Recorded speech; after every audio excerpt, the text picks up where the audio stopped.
watching Ncaa Season 101, Building Greatness. This is the semifinals between Perpetual and Letran. Perpetual having their best quarter of the game, outscoring the Knights 20-14 in the third. They were able to convert defensive stops to baskets, but crucial. Again, babalikan natin under 190 seconds. Sinasabi ko na kailangan hindi makascore ang Letran. But, 2 long 3-pointers missed, long rebounds, nakascore ng transition, and a highlight pa. Tapeño to Quahaw. Quahaw to Gamad. And that was an offensive foul, elevator screen. Yung pagsara ng pinto, gumagalaw pa. Naipit yung bantay ni Ncaa Gamad.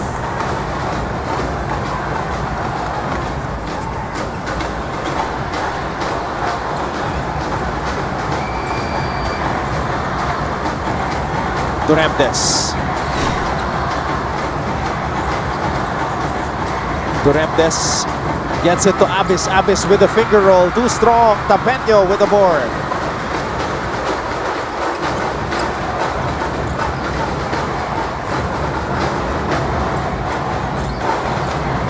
Manalili to Tapeño. Tapeño, wild shot. And Goho Cruz comes up with the board. Abis to Boral. Boral. And the ball will go back the other way to the Knights.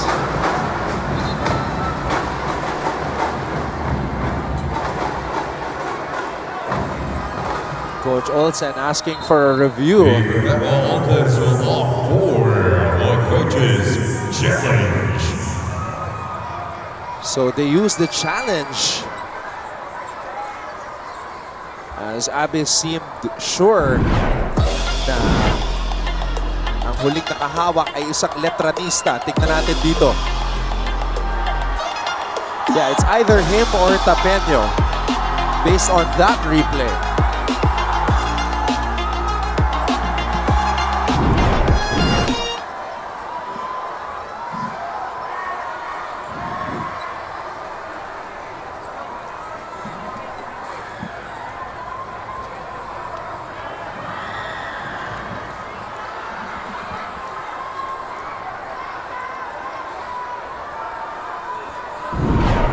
All right, let's take a look at it from another angle.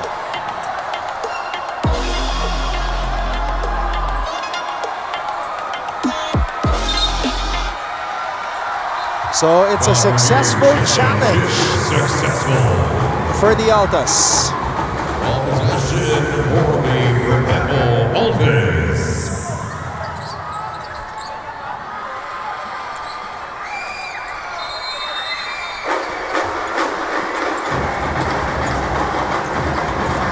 Abis from the baseline loses it.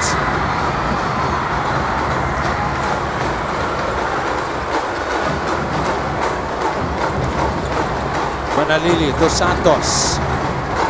Santos throws it out. Manalili to Gamad. Gamad for 3. Halfway down, Duremdes comes up with a board. Duremdes downhill drive. Duremdes with a floater. There you go. Additional points off the bench for Perpetual. They need all hands on deck right now. Manalili. Wow. Santos in the post against Abis. Gamad to Manalili. Manalili. Offensive rebound for the Knights. Manalili to Quahaw. Quahaw for 3. And Duremdes comes up with the board. 2 good stops for Letran. Duremdes. Ooh!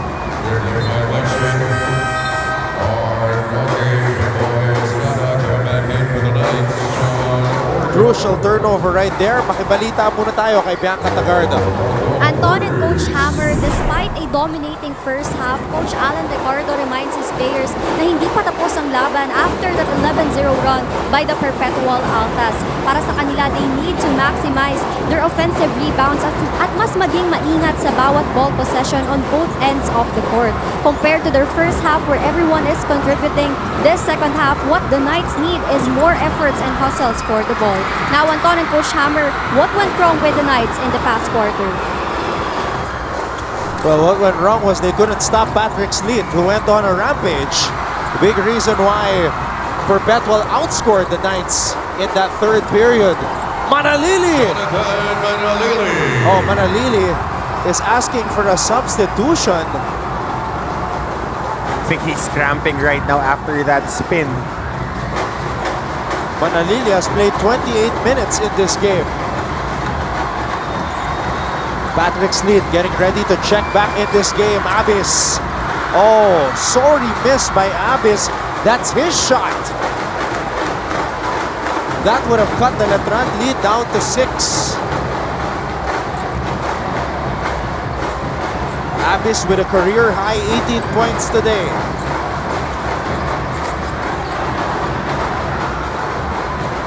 Roque overshoots it. Orco with the board.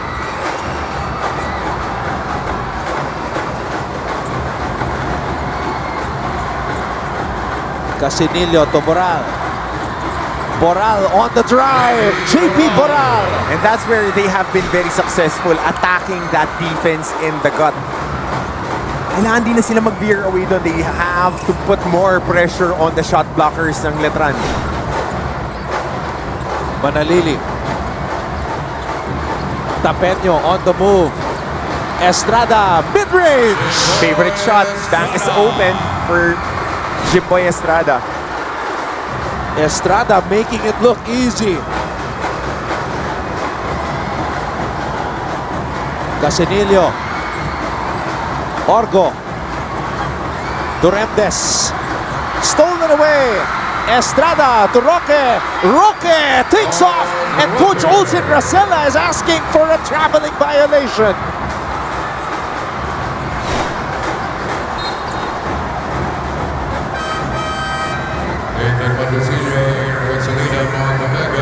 We gotta see that again. So that's 1, 2, 3, 4. Oh, wow. He did travel. That was 4 steps. And that was crucial. Lead was down to 8. Warning on the bench in the Perpetual Altars. Patrick Sleet had almost 5 minutes of rest. Sleet throws the ball away. Montecillo. Drop pass to Estrada. Dilua. At babalik ang bola sa Altas. And Patrick Sleet apologizing to the bench on that wild drive. Lucky break for the Altas as this shot was halfway down.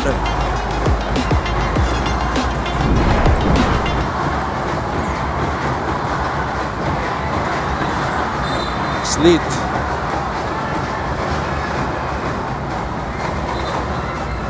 So a lot of time here. 4 minutes 58, shade under 5 minutes. Gotta get quality stops and you have to convert and break this zone. Find a way to break the zone.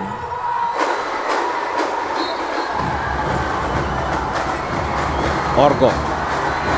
Montecillo with a steal. Montecillo. Wow, what a finish by Montecillo. And Coach Olsen Racela has no choice but to call a timeout as this lead has ballooned back up to 12.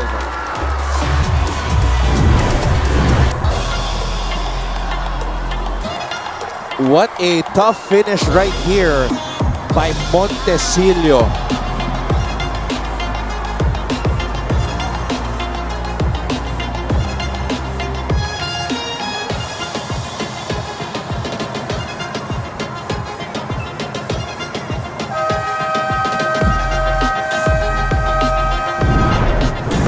back-to-back baskets, much needed for Letran because this is when Perpetual was mounting a rally. Pinasok na naman yung second group, nag-turnover. So somebody really needs to step up on that second group of Perpetual to stabilize. Hindi mo na nga kailangan dagdagan kasi palaliman ang labanan yun.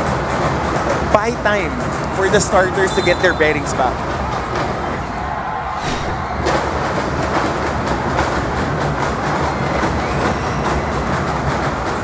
Perpetual needs a basket. Orgo to Goho Cruz. Abyss from the baseline. Orgo throws it out to FGC. Goho Cruz to Sleet. Sleet for three. Patrick Sleet's second triple of the game. Much needed 3-point shot for Perpetual. Lead is down to 9.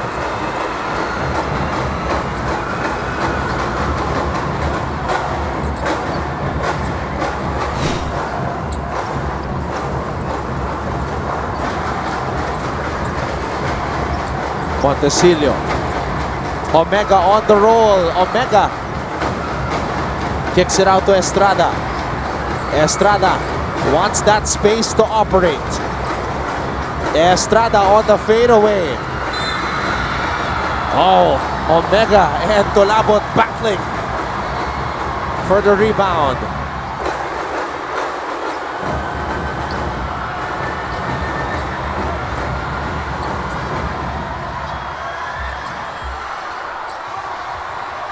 Holding foul on number 23, Mark Omega. Mark Omega fouls. Mark Omega. Right there, jockeying for position, and Omega's cramping. So this is tag team partner before John Abyss, helping him out, getting cramps on his left leg. And Mark Omega has fouled out. There's still a lot of love for their former center. Oh, kalaro, di kalaban. Kalaro yan. And Omega fouling out here. Tough customer underneath the boards. Omega played 17 minutes, grabbed 4 rebounds, and scored 6 points. And bumped a lot of people. And that's the value that he brings. That's how you play big.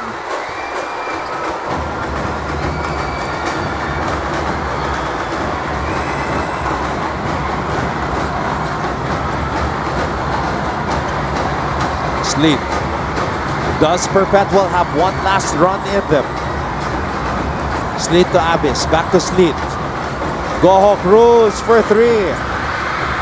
Tolabot, offensive rebound and put back.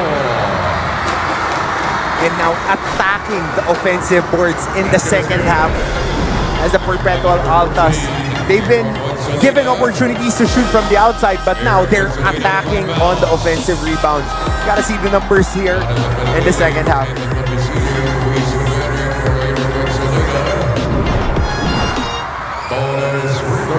We have the Vice President for Sports and Athletics, Boss Anton Tamayo, in the house. So Anton, quick recap tayo. Plus 13 in rebounding ang Perpetual in the second half. 23-10. Plus 7 when it comes to offensive rebounding. So this is what keeps the game close for the Altas. Manalili back on the floor. Manalili fouled by Orgo. So that's a foul to give since this team is very disciplined. It's only their first team foul here in the fourth quarter.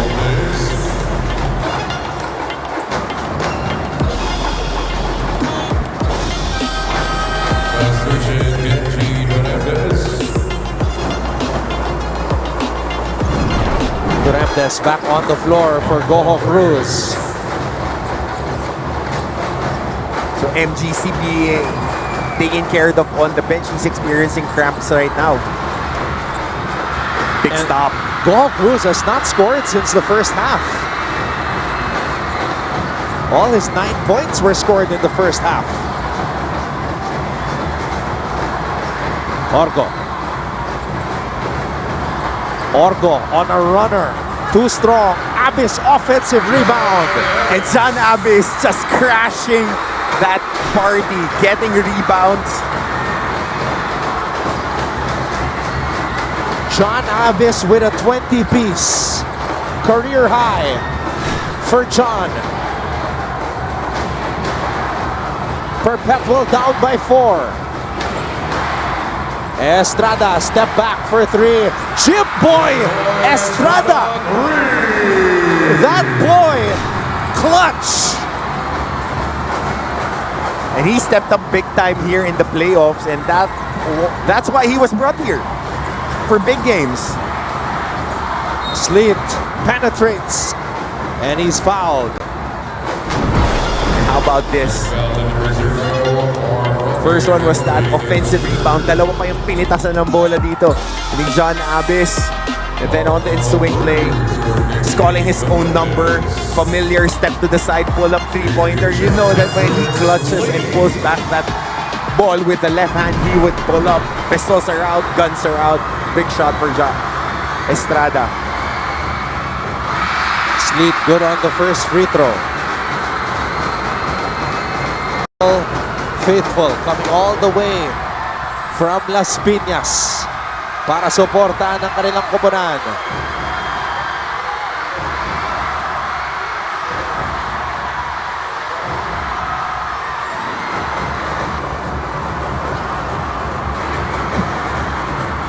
Second free throw for Patrick.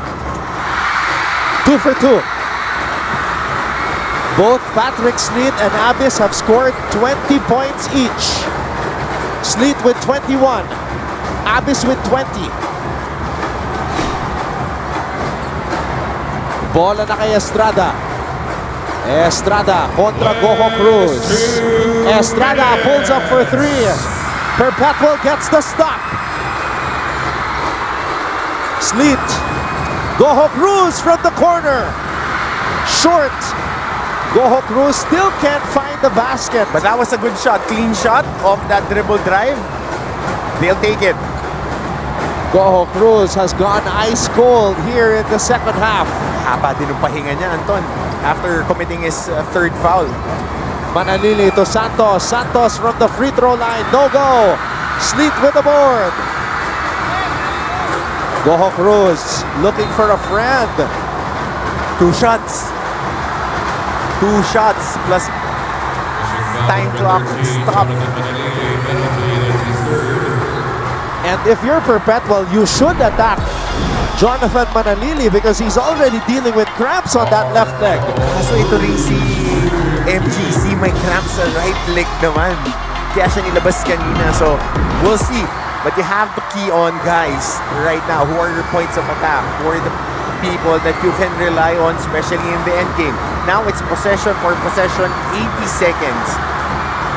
A 63.4% free throw shooter. Missing on the first. Still ice cold here in the second half. This is Goho Cruz's first trip to the free throw line.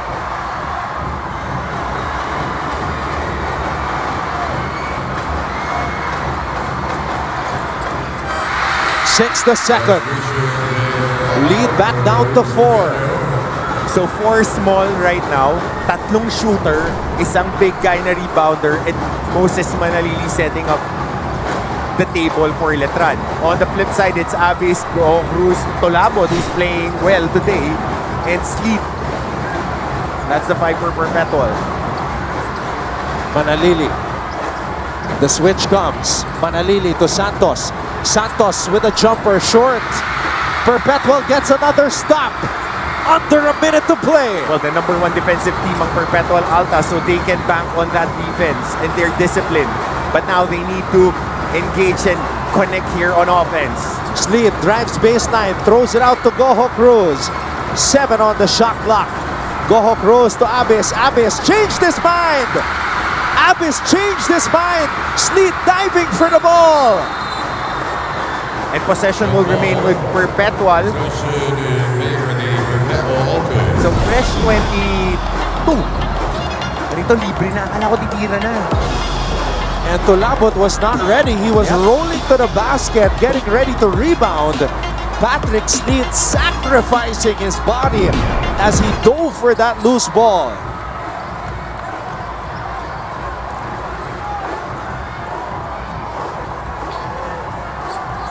33 seconds left in regulation. The Letran Knights Time at Perpetual. on a 4-game winning streak, looking to make it 5. We have a timeout.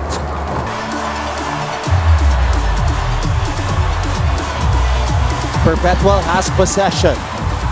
33.6 seconds remaining in regulation. They need a basket and the stop.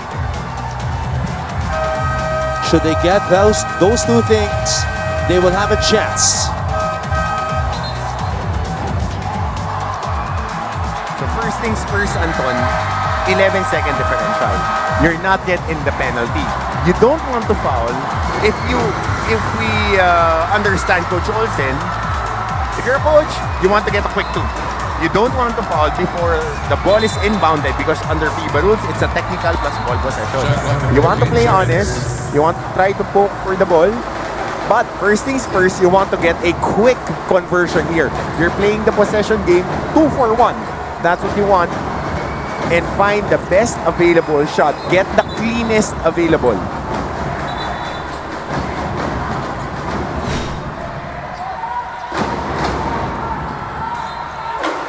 Orgo, Abis, Tulabot, Goho, Cruz, and Sleet on the floor.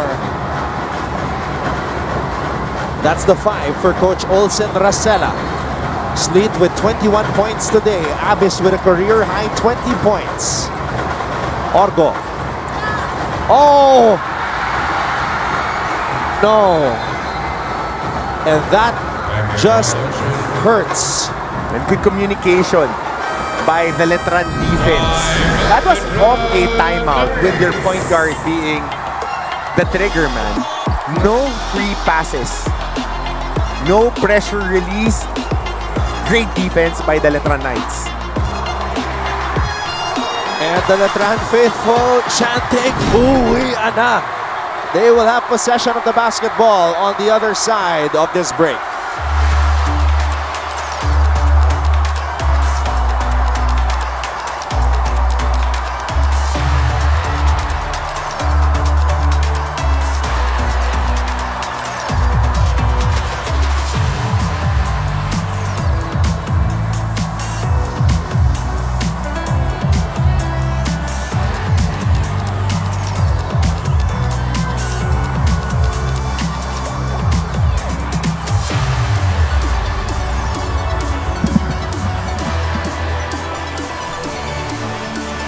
Two former leading scorers of the Letran Knights, Kurt Rayson and Bong Quinto.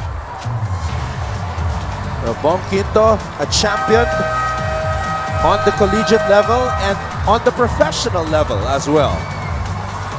Part of history.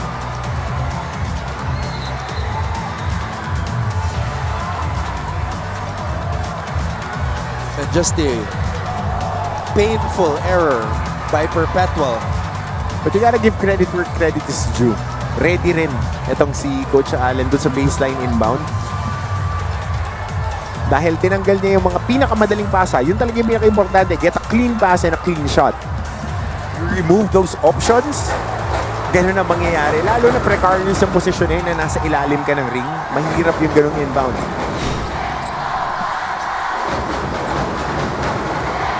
Shot clock at 14 seconds.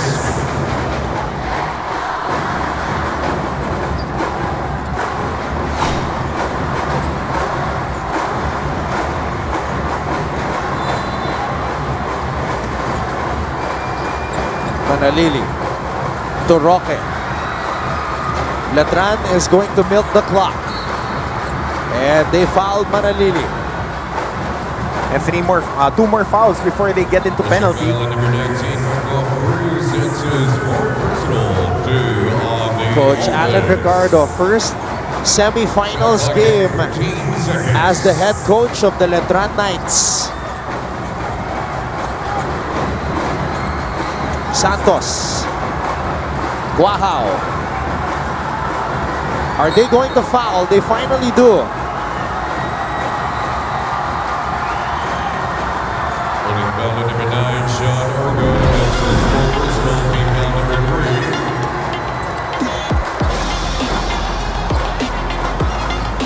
Seconds on the shot clock.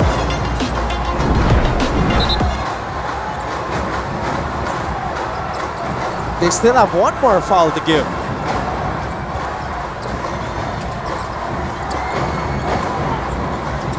Cross-court pass. And they foul Ncaa. Pushing foul number 10. So that's the last one. That's his first personal game foul number 4. Orena Batak wanting to go 4-0. That's what the 4 means. Yep. Every time he is on the bench, Letran wins. They're unbeaten. Ang nakita ko si Kojak eh. Champion din yan.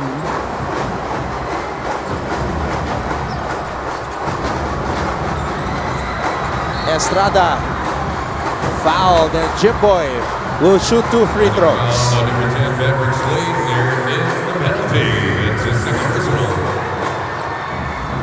Jimboy Estrada, Shooting 2, Jimboy Estrada. an 81% free throw shooter.